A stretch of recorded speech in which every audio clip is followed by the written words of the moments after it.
Америка, Англия, Дубай, Швейцария. Кайерда айтайын досум. Бака. Россия, Москва. Альхамдулилла, жигиттер мол. Карагылачы жол де, өзгөндүн жол. Мактайм, мындай эле айтайын, пактадан коем. Алла разы болсун де. Не десеңер дегиле. Себеби өзүңүн жакшылыгы өзүң көрбөсөң, бирөө көрө эле. Туугандар. Өткөндө мен тарткандан кийин, Аскарда тарткандан кийин элдер айтып атпайбы пакта депчи.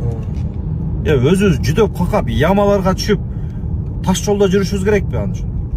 Туурабы? Мындай жүрбөйлүбү бизде? Мына адырды кесип, тоону жок кылып берген. Асфальтты көрүп атасыңар, шыпырылып мына досум.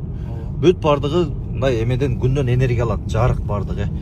Сүйүнүп ушундай мындай эркекче айтканда мактай берсеңчи, үстүдөгүлөр деле кылгысы келет. Молодцы, билип атат депчи.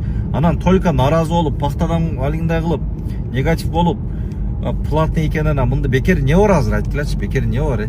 Бекер эч нерсе. Муну тартсаң болор. Бүт тазалап атышат, көрдүңөрбү? Мына за комфорт надо платить дейт. Достор, Россияга барганда мисалы жүргөнбүз бардыгыбыз эле. 700 рубль. Азыр кымбат досум. Азыр бошум. 1000 берип болсо да өтөсүң го, эмне? Өзүбүздүн жолго берсең өз үстүнө бересиң да. Так что жигиттер өсө берели досум, иншалла. Буну ким курду досум? Буну досум ушул биздин генералыбыз курду го. Урматтуу генералыбыздын баласы. Ооба. Алла разы болсун агабызга. Ачык эле айтыш керек. Ачык эле. Кагаз корогонду зачем? Кылды. Өзбекстандан же Казакстандан бирөө кылып келген жок да достор. Өзүбүздүлөр кылып атабы? Альхамдулилла, колдош керек. Эртең менен үйүңөн чыктың. Жолуңу бир асфальт кылып койгон болсо, шүгүр айтып рахмат айтасың да. Ошондой эле да мына делечи. Бизге билинбеген менен ош пишкеге каттаган таксистерге, ош жалуат каттаган таксистерге мына майдай жакты жигиттер.